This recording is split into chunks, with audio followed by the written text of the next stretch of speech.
Hey guys, check out this awesome little gas grill here I put together. Love this thing. They put a whole bunch of stuff in this little box, so it's not like you're getting some huge box that you got to pull everything out of.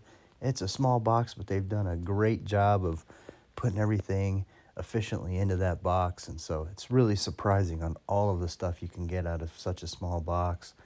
But loving this grill here, so let's go ahead and get started. Here's everything that came in the box. It comes with the assembly instructions as well, but in case you don't have them, I go through this step by step. So please feel free to follow along with me.